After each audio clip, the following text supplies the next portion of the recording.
When the night has come. Somewhere between a Memphis motel that would later become a crime scene,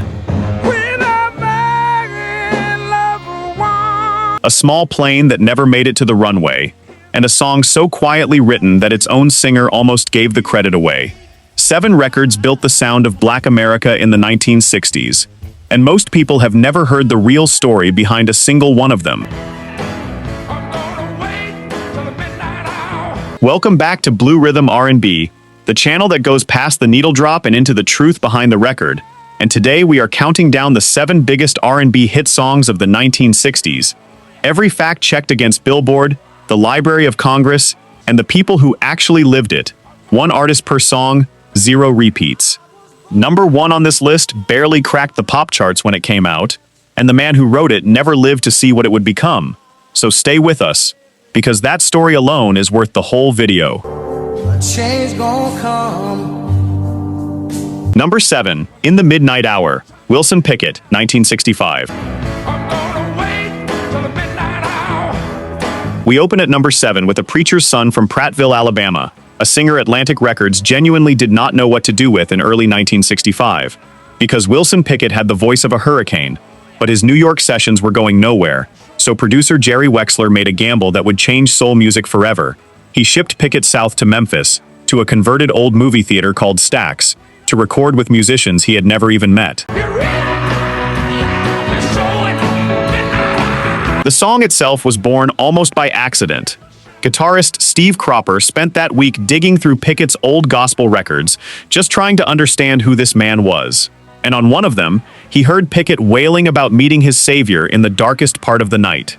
So Cropper took that idea and turned it secular, swapped out the promise of seeing Jesus for the promise of seeing a woman, and the two of them finished writing the song together at the Lorraine Motel, the very same building where, 3 years later, Dr. Martin Luther King Jr. would be shot dead on the balcony.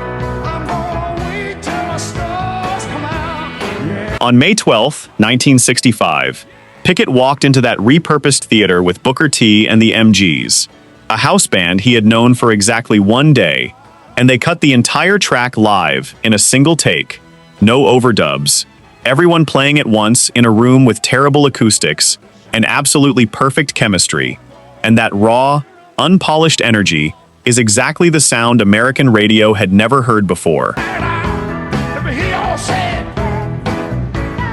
In the Midnight Hour shot straight to number 1 on the R&B chart that August, and even though pop radio only carried it to 21, this one record turned Wilson Pickett into Wicked Pickett, one of the most explosive live performers soul music ever produced.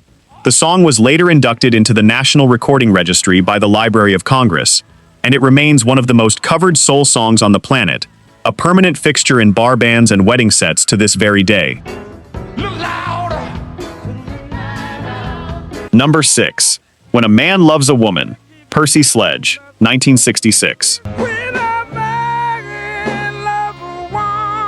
At number 6, we meet a man who was not even a full-time musician when he recorded the song that would define his entire life. Percy Sledge worked days as an orderly at Colbert County Hospital in Alabama, hauling patients and mopping floors. And at night he sang with a local bar band called the Esquires. And somewhere in that exhausting routine, a girlfriend walked out on him. Heartbroken, Sledge started humming a melody he said he had actually carried since childhood, back when he was out picking cotton in the fields.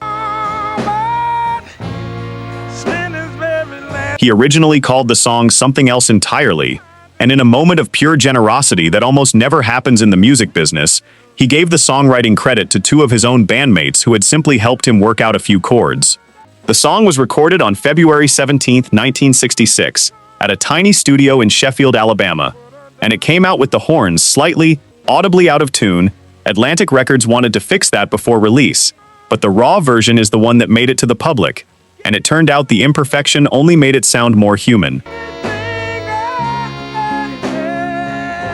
When a Man Loves a Woman became the first number 1 hit ever to come out of the Muscle Shoals recording scene. It topped both the pop and the R&B charts in 1966. It gave Atlantic Records its first ever gold record, and it opened the door for that same small Alabama studio to later host Aretha Franklin and even the Rolling Stones. all because a hospital orderly turned heartbreak into 2 minutes and 52 seconds of pure Southern soul. Number 5, Stand By Me, Ben E. King, 1961. When the night has come. At number 5, we go back to 1960, to a New York songwriting session that was technically already over. Ben E. King had just finished working with Jerry Leiber and Mike Stoller, and almost as an afterthought, they asked if he had anything else. King started singing a half-formed melody a cappella, rooted in a phrase he remembered from black gospel tradition, and Mike Stoller walked straight to the piano and built the now iconic bass line right there on the spot. No, I won't be afraid. No, The song was recorded on October 27, 1960, and released in 1961. It climbed to number 4 on the Billboard Hot 100, a genuine hit by any measure, but nobody in that room could have predicted what was coming 25 years later. In 1986, director Rob Reiner wanted the song for a coming-of-age film he was making. He assumed Leiber and Stoller would want to re-record it with a more modern artist, but they insisted the original recording go in the movie, and when that film, also called Stand By Me, became a hit, King's 25-year-old recording shot back onto the charts, reaching number 9 in America and hitting number 1 in the United Kingdom, largely thanks to a Levi's jeans commercial that used it around the same time. According to BMI, Stand By Me became the 4th most played song on American radio and television across the entire 20th century. It has now charted on the Hot 100 9 separate times through King's version and various covers. And by the time Ben E. King passed away in 2016, this one song, born from a leftover idea at the end of a session, had quietly become one of the most enduring pieces of American music ever recorded. Number 4, Where Did Our Love Go? The Supremes, 1964. Baby, don't leave me. Ooh. At number 4, we meet a group Motown insiders were privately nicknaming the No-Hit Supremes. Diana Ross, Mary Wilson, and Florence Ballard had released 8 singles with nothing to show for it, when songwriting team Holland, Dozier, and Holland brought them a song that had actually already been rejected by another Motown act, the Marvelettes, who thought it sounded too childish. The Supremes themselves did not want it either. Diana Ross was told to sing far lower than her natural register, and Mary Wilson and Florence Ballard reportedly refused to learn the complicated harmony parts that had been written for them, so they simply murmured background vocals instead. The group recorded the track on April 8, 1964, more out of obligation than belief. Where Did Our Love Go? Was released on June 17, 1964, and it entered the Hot 100 at a modest number 77, but within 6 weeks it had climbed all the way to number 1, holding that spot for 2 full weeks in August. Right around the same time President Lyndon Johnson signed the Civil Rights Act into law. That single song completely rewrote the Supremes' career. It became the first of 5 consecutive number 1 hits for the group, an unprecedented run at the time, and it launched a trajectory that would eventually give the Supremes 12 number 1 singles total, making them, to this day, the most successful American vocal group in chart history, all sparked by a song 2 other acts didn't even want. Number 3, Reach Out I'll Be There, Four Tops, 1966. At number 3, songwriters Brian Holland, Eddie Holland, and Lamont Dozier set out to do something dangerous. They wanted to push lead singer Levi Stubbs to shout "sing" at the very top of his vocal range, deliberately, as a kind of tribute to the raw folk rock energy of Bob Dylan, and Stubbs reportedly hated how it felt in the room, complaining that he did not sound good straining that high. The producers held firm, telling him that the strain in his voice sounded like real pain, an emotion you simply cannot fake.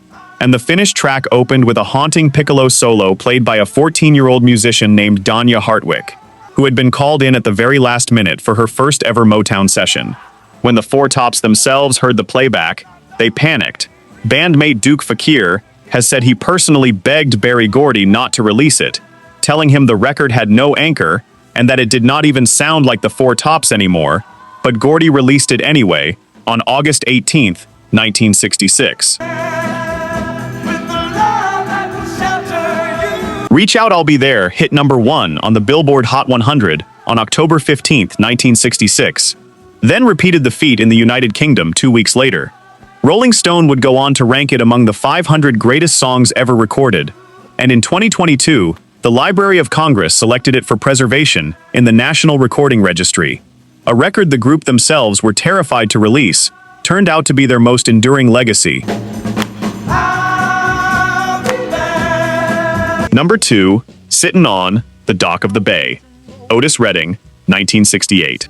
Sitting in the morning sun.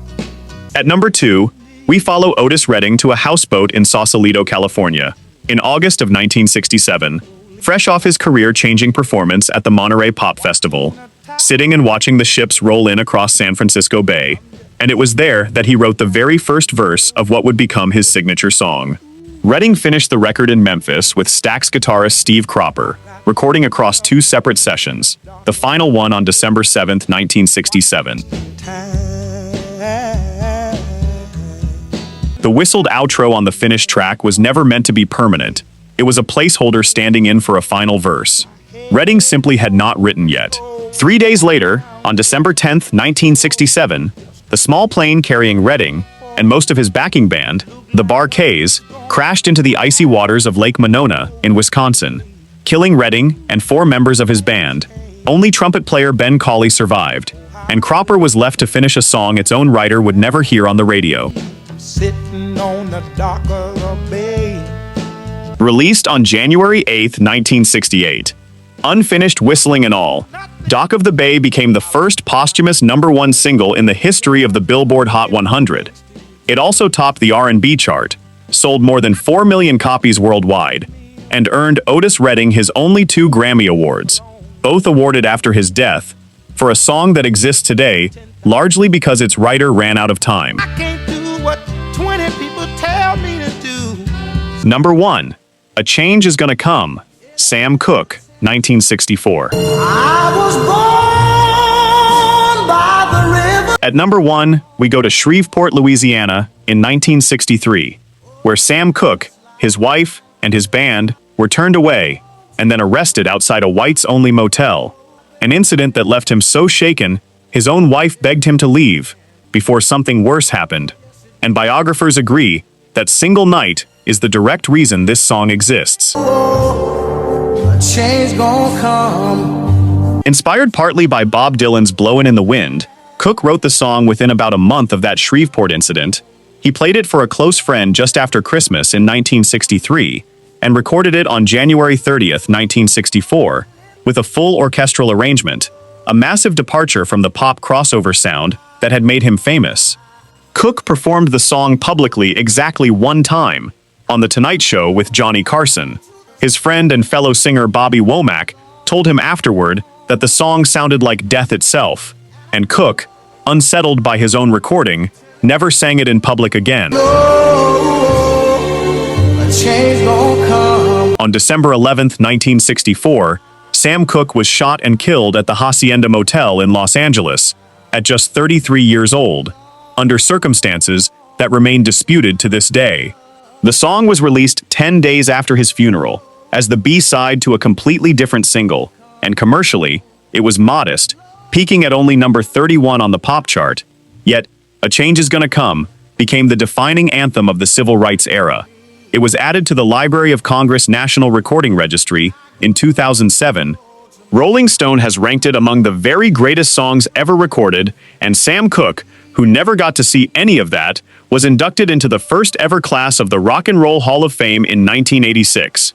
Proof that a song does not need to be the biggest hit on the chart to become the biggest song in history. There've been times